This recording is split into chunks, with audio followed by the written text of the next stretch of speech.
네, 오늘 말씀이 길죠. 제가 제 카톡방에 말씀을 미리 좀 읽고 오시면 오늘 말씀을 나누는데 또 이해하는데 도움이 될 거라고 이제 올려드렸는데 읽으신 분들 네, 축복합니다. 네, 오늘 말씀은 구원받은 공동체 이렇게 살아갑시다 라는 제목으로 말씀을 전하려고 합니다. 우리가 지난주까지 10계명을 나눴습니다. 그렇죠? 근데 오늘 10계명에 이어서 21장부터 23장 말씀에는 여러 가지 구체적인 법규를 말씀하십니다. 우리가 어떻게 행해야 하는지를 말씀하시는데 사람과 사람 사이의 관계를 다루며 매우 구체적으로 우리가 삶에 적용을 할 수 있도록 말씀을 하고 계십니다. 예를 들어서 우리 읽은 말씀들 중에 또 도둑질을 했을 때 어떻게 배상할 것인가, 내 이웃에 대하여 거짓 증거하지 말라는 이 말씀대로 너희가 어떻게 재판을 해야 될 것인가, 그리고 원수의 나귀가 쓰러졌으면 어떻게 해야 할 것인가, 또 가난한 사람과 이웃의 재산을 어떻게 대할 것인가, 이런 상당히 구체적인 상황에서 우리가 어떻게 그거에 대해 행동을 해야 될지를 말씀하고 계신다는 것입니다. 10계명은 단순히 우리가 하지 마라라고 말씀을 하나님이 우리 주시기보다는 하나님의 백성은 이렇게 살아가야 한다라는 삶의 방향을 제시해주고 있습니다. 그런데 21장부터 23장 말씀에는요, 그것을 가져와서 실제 삶 속에 어떻게 적용이 되고 우리가 어떻게 삶으로 보여줘야 되는지 그것에 대한 이야기입니다. 근데 이 당시에 이제 우리가 이 말씀을 그 당시에 사람들이 받았을 때와 지금 현대 사회를 살아가고 있는 우리가 이 말씀을 받았을 때 사실은 우리가 지금 살아가는 공동체 안에 이 모든 말씀을 다 가져와서 적용시키기에는 무리스러운 부분도 있습니다. 꼭 이 말씀이 아주 오래된 법률처럼 느껴지기도 하죠. 그런데 이 말씀은요, 고대 당시나 지금이나 변함없이 우리에게 주신 말씀이라는 것입니다. 제가 여기 잠깐 본문으로 들어가기 전에 이제 이야기 잠깐 나누고 갈 건데요. 우리가 이렇게 구약 말씀을 읽다 보면 이거를 요즘 시대에 어떻게 말씀을 이해하고 받아들여야 되지라고 느끼는 부분들이 있습니다. 그래서 애매하죠. 때로는 말씀을 적용시키기가. 그래서 어떤 누군가들은 이런 말을 합니다. 구약은 율법의 시대고 신약은 은혜의 시대이기 때문에 이미 구약의 말씀이 폐해졌다라고 말하는 분들이 있습니다. 그런데 예수님이 말씀하시죠. 내가 이 율법을 폐하러 온 것이 아니라 완전하게 하기 위해서 오셨다라고 합니다. 그래서 사실 예수 그리스도께서 오심으로 인해서 구약의 제사제도라든지 성전제도라든지 제사장 제도 같은 것들은 이제 그런 예수 그리스도 안에서 성취되어진 말씀이죠, 이미. 그래서 우리가 오늘날에 동물을 잡지 않죠. 제사 지내기 위해서. 그쵸? 동물을 잡지도 않고 우리가 제사장을 세우지도 않습니다. 예수님이 오셨기 때문에 우리가 예배 때마다 동물을 잡아서 여기에서 제사를 지내지 않죠. 만약에 그렇지 않았다라면 우리가 지금 오늘 예배를 드리기 위해서 다들 한 마리씩 매 하고 끌고 오셨을 거예요. 그죠? 소나 양이나 염소나 비둘기나 뭐라도 하나 들고 와서 이 자리에서 잡아야 됩니다. 그런데 이 하나님께서 이렇게 우리에게 정하신 그 구약의 제사였지만 이 제사 자체도 그리스도를 향해 있었고 그리스도 안에서 완성이 되어졌다라는 것입니다. 예수 그리스도께서 우리를 위해서 친히 제물이 되어 주셨기 때문이죠. 그래서 우리가 사실은 구약의 말씀을 모르면요, 신약의 말씀을 이해할 수가 없습니다. 왜 예수 그리스도가 우리를 위해서 구원자로 오셨는지조차도 제대로 이해할 수 없다라는 것입니다. 그래서 하나님이 왜 거룩하신지, 무엇 때문에 거룩하신지, 왜 예수 그리스도를 인하여서 우리가 십자가가 필요한지 그런 이해가 구약의 말씀 안에 담겨 있다는 것입니다.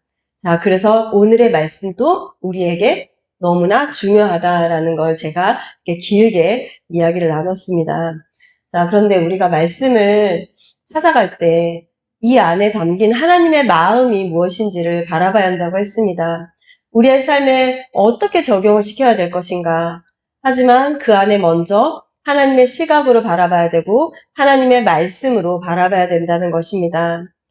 먼저 이 말씀을 볼 때 우리가 이 당시 사람들의 입장에서 한번 말씀을 봤으면 좋겠습니다. 하나님의 말씀을 받은 이들이 누구죠? 애굽에서 애굽에서 나온 이스라엘 백성들입니다. 얼마 전까지만 해도 이들의 신분은 노예였습니다. 그쵸? 바로의 명령에 따라서 벽돌을 만들어야 됐고, 무거운 짐을 날라야 됐고, 자기 시간, 자기 몸조차도 자기 게 아니라고 했습니다. 근데 하나님께서 그들을 애굽에서 끌어내셨습니다. 그리고 홍해를 건너게 하셨고, 시내산에 데려고 오셨습니다.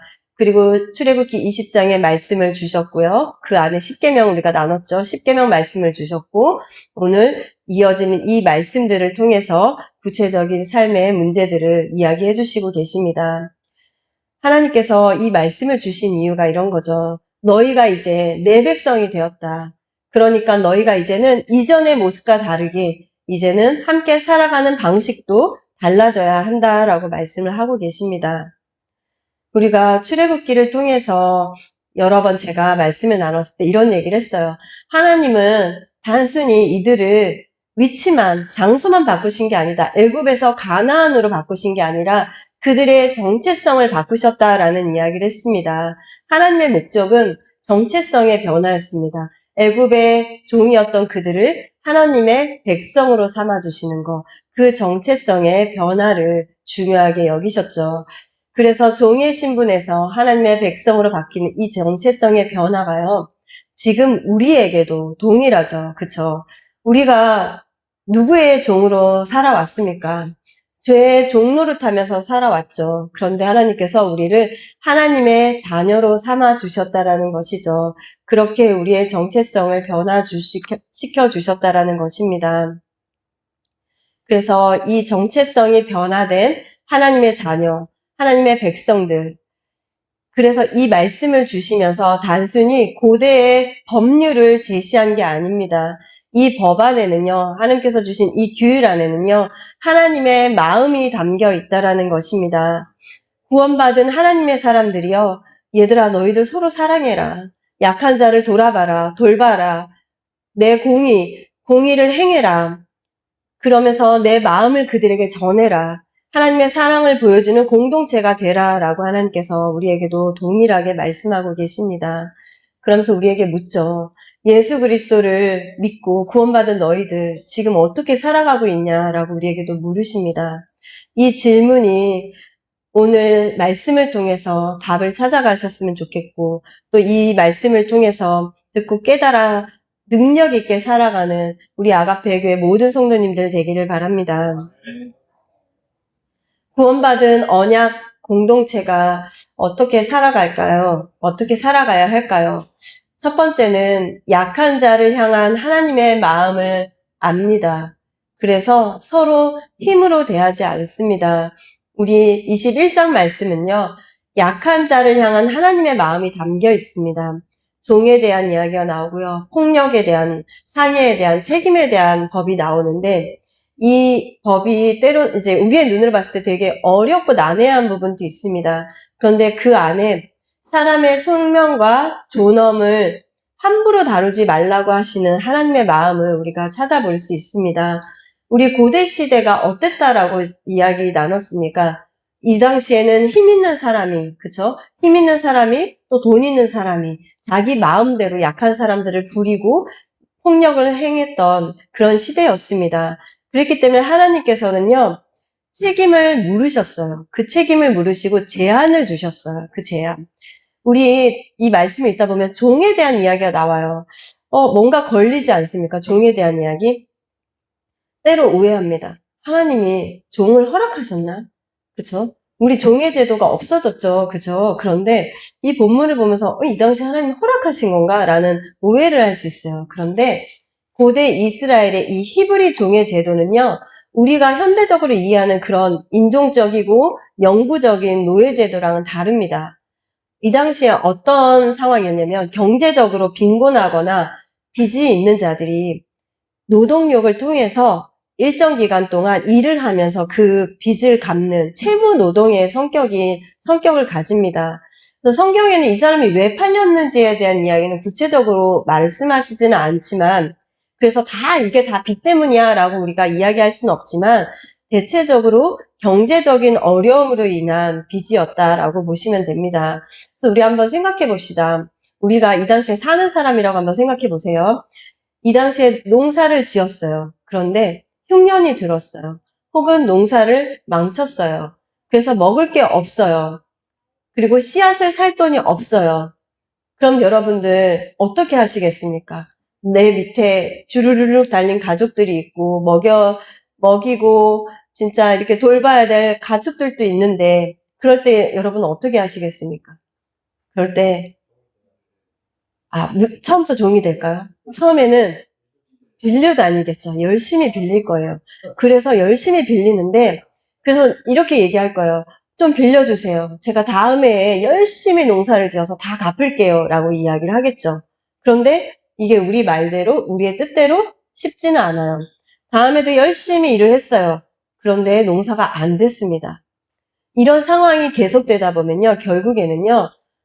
제가 들어가서 일을 대신하겠습니다. 라고 하고 들어가는 거예요. 그러면서 종의 신분을 갖게 되는 것이죠.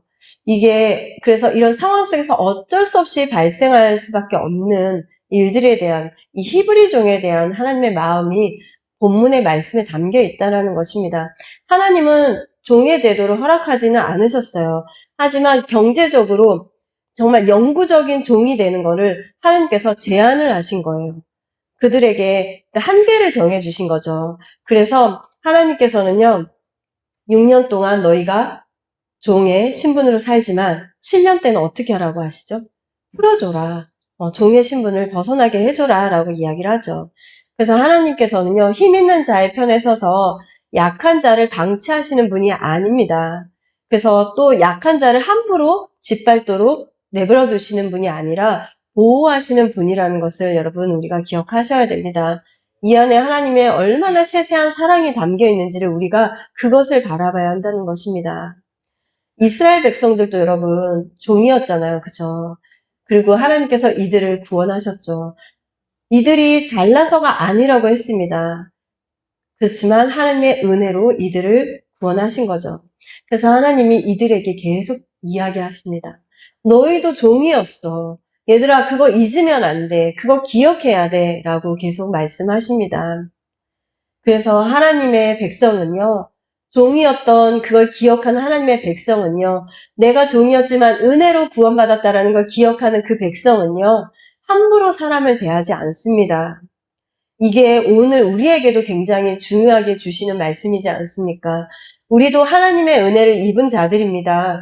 죽었던 우리를 예수 그리스도로 인하여서 우리가 지금 살고 있지 않습니까? 우리가 이 사실을 망각하잖아요. 그러면 교회 안에서 위험한 일들이 일어납니다. 그게 어떤 일들일까요?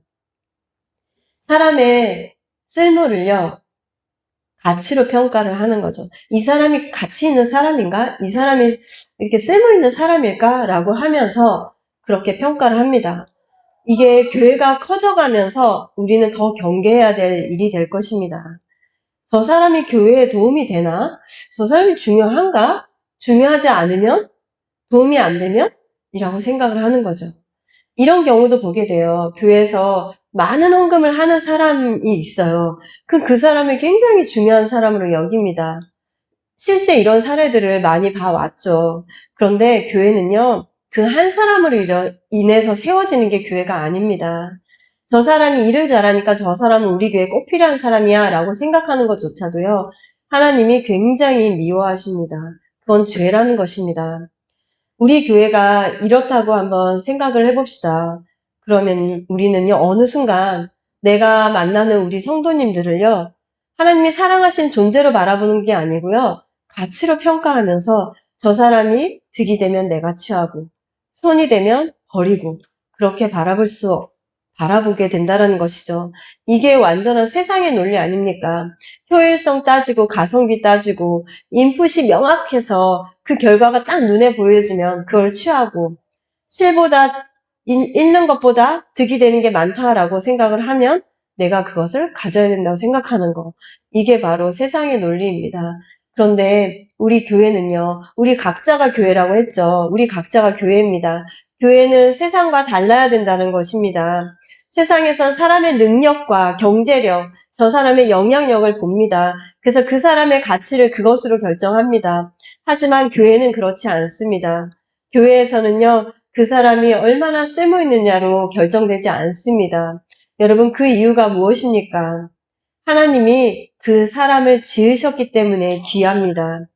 하나님께서 그 사람을 사랑하시기 때문에 귀합니다. 예수 그리스도께서 그 사람을 위해 십자가를 지셨기 때문에 귀합니다.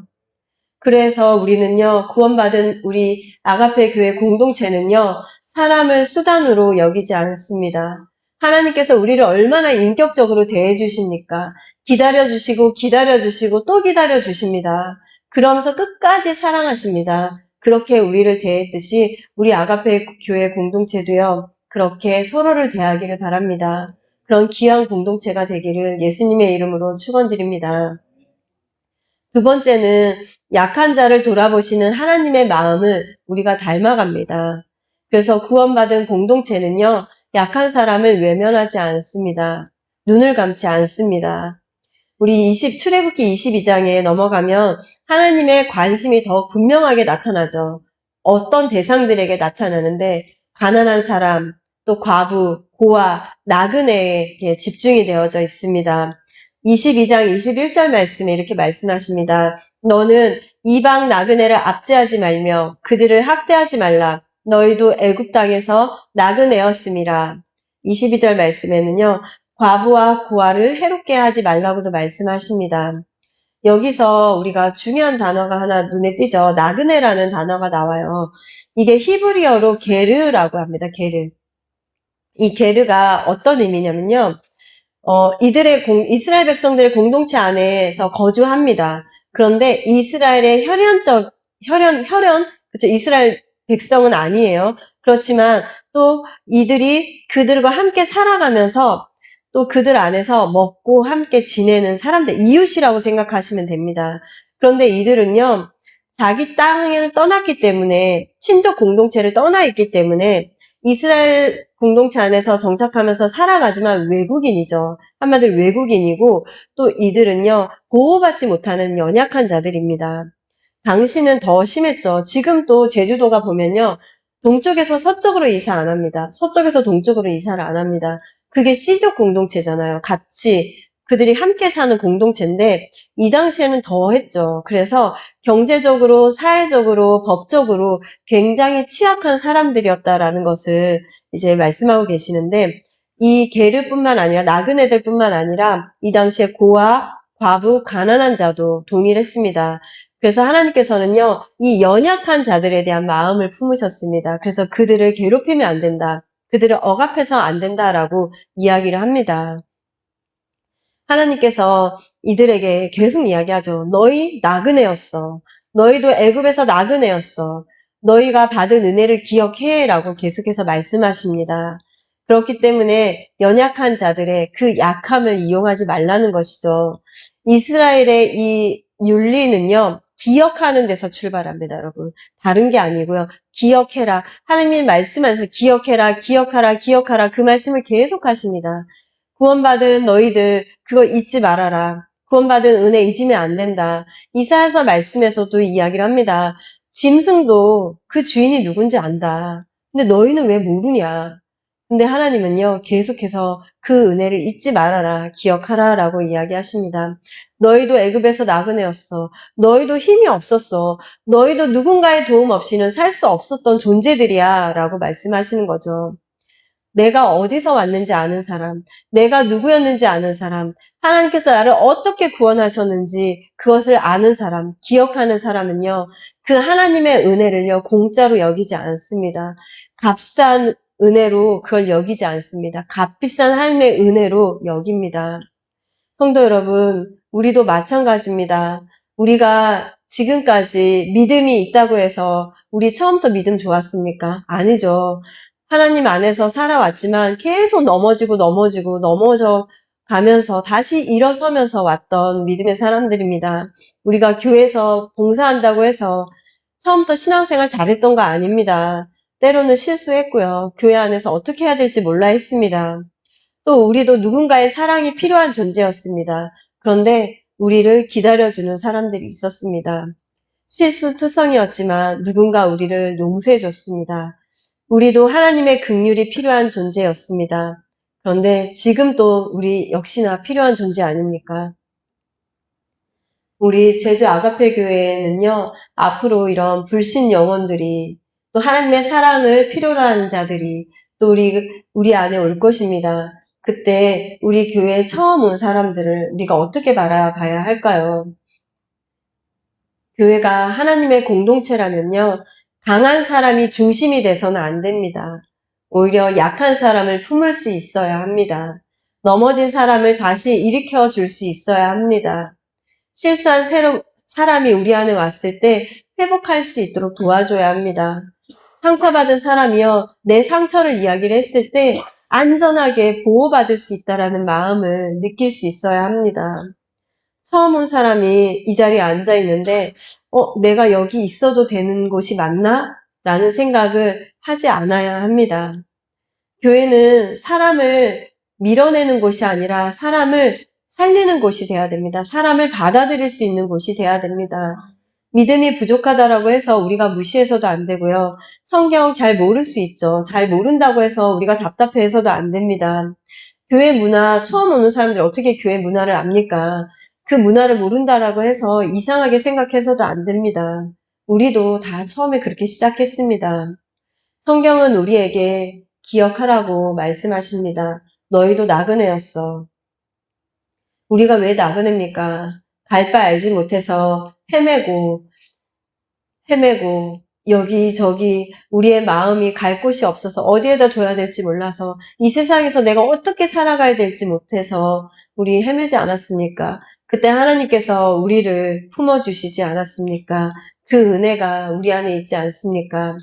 하나님께서 가장 취약했었던 이들을 보호하셨듯이 우리도 가장 돌봄과 도움이 필요한 자들에게 하나님의 사랑을 내밀고 함께 섬기는 귀한 공동체가 되기를 예수님의 이름으로 축원드립니다.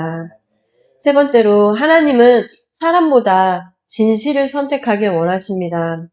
23장 말씀은요, 하나님의 공의에 대한 말씀이 나옵니다. 재판과 증언에 대한 거, 원수에 대한 태도, 또 가난한 자에 대한 공의를 말씀하시는데, 1절부터 3절까지는 저희가 이제 계속 이야기를 했죠. 그죠? 거짓 증언하지 말라. 그죠? 또 다수의 압력, 힘 있는 자들이 거짓 증언자를 세워서 약한 자들 걸 뺏는 거. 그러니까 재판에서 뭔가 가진 자, 또 갖지 못한 자, 편파적인 판단을 경고를 하고 있습니다. 이 당시에 증인들의 역할 굉장히 중요했죠. 그런데 하나님이 뭐라고 얘기하시냐면요. 많은 사람들이 그렇게 말한다고 해서 그게 다 진리가 되는 게 아니야 라고 이야기하십니다. 우리 아하방 이야기 나눴듯이 두세 사람이 증인이 되었던 그 제도, 그것을 악용했습니다. 그쵸? 하나님은 그거를 경계하라고 구체적으로 이야기를 하십니다. 또 3절에선 보면요. 또 반대로 가난한 사람들이라고 해서 편들어주면 안 된다. 그쵸? 약자를 하나님이 분명히 보호하시지만 약자라는 이유로 거짓을 진리로 바꾸지 말라라는 걸 이야기를 하시는 거예요. 하나님의 공의는요, 강한 자나 약한 자나 모두 동일하게 적용이 되어진다라는 걸 이야기를 하십니다. 오늘 말씀에서 우리가 중요하게 여겨야 될 게 있죠. 우리 교회 안에서. 그쵸? 교회는 민주적인 여론만으로 움직이는 공동체가 아니라는 거죠. 교회는 하나님 말씀 아래에 있는 공동체입니다. 사람이 많이 말한다고 해서 그게 진리 아닙니다. 그쵸, 여러분? 다 아시죠? 내가 좋아하는 사람이 말한다고 해서 그게 다 옳은 게 아니에요. 여러분, 또 내가 싫어하는 사람이 옳은 말 한다고 그거 싫어하면 안 돼요, 여러분. 싫어하는 사람이 말해도 맞는 말을 하면 그것은 맞는 거예요. 중요한 것은요, 사람의 편에 서는 게 아니에요. 하나님이 어디에, 하나님께서 말씀하시는 게 뭔지, 그 하나님의 말씀을 붙드는 게 중요한 것입니다. 성경이 무엇이라고 얘기하는지, 우리 안에 문제 생겼을 때 사람의 말 따라가지 말고, 성경에서는 이런 상황에서 뭐라고 이야기하셨지? 라고 하면서 우리는 말씀 안에 먼저 돌아가는 믿음의 공동체가 되기를 예수님의 이름으로 축원드립니다. 넷째는 원수까지 사랑하는 하나님의 마음을 우리가 알아야 합니다. 그래서 그 아는 걸로 끝나면 되는 게 아니고요. 우리의 마음을 끌고 가야 돼요. 원수까지 사랑할 수 있는 자리까지로. 출애굽기 말씀에 보면요. 21장 23절 말씀에 이런 말씀이 있어요. 서로 싸워요. 싸우다가 임신한 여인을 쳐서 낙태하는 이야기가 나옵니다. 그런데 거기에 이제 후반절 보면요. 생명은 생명으로, 눈은 눈으로, 이는 이로, 손은 손으로, 발은 발로, 된 것은 된 것으로, 상하게 한 것은 상함으로, 때린 것은 때림으로 갚을지니라 라는 말씀이 나옵니다. 이 말씀 잘못 이해하면요. 이거 있죠. 눈에는 이, 눈에는 눈, 이에는 이. 알죠? 네가 나한테 이렇게 했으니까 내가 너한테 이만큼 할 거야 라고 이렇게 되갚아준다라고 생각할 수 있어요. 그런데 하나님은요, 이 말씀을요, 복사라고 되갚아주라고 주신 말씀 결코 아니에요, 여러분. 이거 저희가 잘 새겨들어야 돼요. 상대방이 나에게 해를 끼치면 우리는 어때? 우리 마음속에 내가 저 복수하고 말아야지, 내가 갚아줘야지, 내가 그 이상을 해줘야지 라고 생각하는 게 인간의 마음이라는 거예요. 인간의 마음은 한계가 없어요. 그런데 당한 만큼, 내가 당한 만큼 너도 당해봐 라고 이야기 그냥 생각하고 끝나면 좋겠어요. 그런데 끝나지 않아요. 당시에는요, 어느 정도였냐면요, 상대방이 눈을 다치게 하면요, 상대방의 눈뿐만 아니라 더 심하게 보복을 했었습니다. 그렇게 할 수 있는 그런 가능성이 너무 많았던 당시 시대 상황이었어요. 그런데 이 당시에 이런 거, 여러분 혹시 영화 같은 데서 보면, 원시부족들 보면요, 어떤 한 사람이 다른 누군가의 눈을 다치게 했는데, 돌아와서 내가 이렇게 해서 저 부족한테 이렇게 다쳤어. 그러면 여러분 혹시 아세요? 부족들이 다 몰려가서 그 부족을 싹 다 진멸하는 거. 그런 거 본 적 있으세요? 실제로 그렇게까지 할 수 있는 너무나도 큰 보복이 이루어진다라는 거예요. 사실은 폭력이 너무나도 더 큰 폭력을 만들어내는 걸 하나님께서는요, 제한을 주신 거예요, 제한. 그래서 복수할 권리를 준 말씀이 아닙니다. 근데 착각하시면 안 돼요. 그래서 공동체의 법정에서 책임과 형벌이 그 피해를 더 넘어가서 과도하게 확대되지 않도록 제한을 두신 말씀이라는 것을 여러분 기억하시길 바랍니다. 우리 말씀을 한번 같이 볼까요? 이 말씀을 안 보셔도 돼요. 제가 질문을 할 거예요. 오늘 읽으신 분들은 답을 잘 찾으실 수 있을 거예요. 자, 출애굽기 23장 4절 5절 말씀해 보면요, 이렇게 말을 해요. 원수에 대한 이야기인데, 원수의 소와 나귀가 길을 잃었습니다. 여러분 어떻게 하실까요? 제가 주관식으로 드리려다가 객관식으로 드릴게요. 1번, 모른 채 하고 내 집으로 데려간다. 자, 2번, 모른 척 하고 지나간다. 3번, 데리고 가서 돌려준다. 정답이 분명히 말씀에 있었어요. 자, 우리 윤호. 딩동댕, 맞췄어요. 네, 말씀엔요, 돌려주라고 해요. 원수에게, 그쵸? 원수의 재산이잖아요. 이 재산, 낙이, 그쵸? 돌아다니면 사실은 안 찾아주고 싶죠. 그게 사람의 마음이라는 거예요. 자, 그리고 혹은 빼돌리고 싶어요. 몰래 데려가서 그냥 내 가축인 거냐 키우고 싶어요. 그게 우리의 마음이에요. 근데 하나님은요, 돌려주라고 얘기하세요. 자, 한 문제가 아쉬워서 두 문제. 자, 원수의 나귀가 무거운 짐에 눌려 쓰러졌습니다. 1번, 못 본 척 그냥 지나간다. 2번, 그 위에 올라타서 더 무겁게 한다. 3번, 무거운 짐을 들어서 도와준다. 몇 번일까요? 자, 이번엔 선유가 들어볼까? 선유 몇 번일까요? 오, 맞아요. 3번이에요. 그쵸. 말씀에서는요, 들어줘, 그걸 도와줘 라고 이야기를 해요. 그런데 이 말씀에 반드시라는 말이 붙고요. 돌릴지며라는 이 히브리어 말은요, 정말 강한 요구를 하시는 말씀이에요. 강하게 요구하는 말이에요.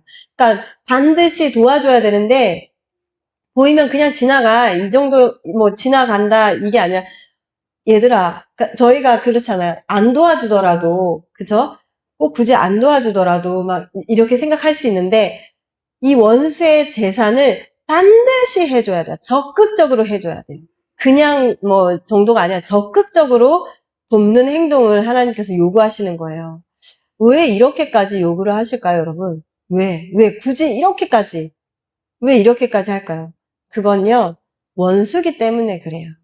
적극적으로 하라는 거. 제가 만약에 두찬 형제님이 어려움이 있어요. 그러면, 그래요? 하고, 뭐, 적극적으로 해주지 마, 뭐, 해줘. 이런 말 하기도 전에 먼저 도와주겠죠. 그쵸? 근데 원수는 우리 마음이 그렇다라는 거 안 도와주고 싶어요. 그렇기 때문에 하나님께서 적극적으로 해주라. 더 강하게 우리에게 요구를 하는 것입니다. 우리가 사랑하는 사람한테 선을 베푸는 거, 그거 뭐가 어렵습니까? 그냥 하지 말라 그래도 주고 싶죠. 사랑하는 사람들한테는 하나 줄 거 두 개 주죠. 그쵸? 그게 우리의 마음입니다. 그래서 여러분, 우리가 때로는 우리를 어렵게 만들고, 우리를 힘들게 만들고, 또 나에게 엄청난 상처를 준 사람들, 그 사람들의 문제 앞에서 잠시 우리도 머뭇거릴 수 있습니다. 그런데 하나님의 말씀 앞에 섰을 때 돌려주어라, 도와주어라 라는 이 말씀을 우리가 순종함으로 받았으면 좋겠습니다. 우리가 또 여기서 기억해야 될 것이 있습니다. 세상은 그러죠. 우리한테 이야기하죠. 너 당한 만큼 갚아줘. 라고 이야기해요. 근데 하나님은 악을 악으로 갚지 말라. 라고 이야기하시죠. 그렇죠. 원수에게도 선을 행하라. 라고 이야기를 하시죠. 우리는 완벽하지 않습니다. 그렇지만 이 말씀 안에서 우리가 하나님 앞에서 무릎 꿇을 수 있는 믿음의 성도들이 되었으면 좋겠습니다. 예수님이 그러잖아요. 얘들아, 너희가 친히 원수 갚지 말아라. 하나님의 진노하심에 맡겨라. 사랑의 첫 단계가 여러분, 복수하지 않는 것에서 시작된다고 합니다. 또 우리는 예수님의 말씀대로요, 박해하는 자를 위해서 더 나아가야 돼요. 기도해야 돼요. 기도하라고 하십니다. 그런데 우리 못하죠. 사실 마음이 안 되죠. 그럴 때 우리가 이렇게 기도했으면 좋겠습니다. 하나님, 제가 저 사람을 사랑할 수 있는 마음이 없습니다. 제 마음의 이 미움부터 다루어 주십시오. 하나님, 제가 맡겨드립니다. 라고 이렇게 기도했으면 좋겠습니다. 그 사람이 나에게 한 악 때문에 내가 악한 사람이 되지 않기를 바랍니다. 라고 이렇게 기도하셨으면 합니다. 우리 5번째입니다. 구원받은 사람은 받은 은혜를 기억하면서 살아갑니다. 앞에서도 나눴지만 하나님은요, 계속 우리에게 기억하라고 하시죠. 너희도 애굽 땅에서 나그네였어. 라고 하시면서 기억을 주시고요. 너희가 누구였는지 기억해라. 너희가 어떻게 구원받는지 기억해라. 너희가 얼마나 연약했는지 기억해라. 계속해서 기억해라고 하십니다. 우리 은혜의 사람은요, 다른 사람을 다르게 보죠.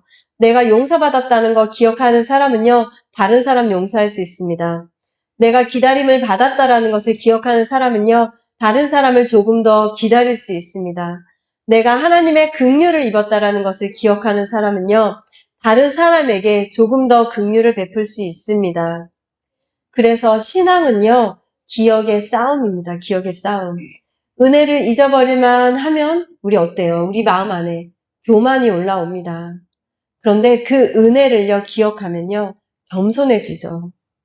은혜를 잊으면 우리의 마음 가운데 판단이 일어납니다. 그런데 은혜를 기억하는 사람은요, 다른 사람을 판단하기 전에 품습니다.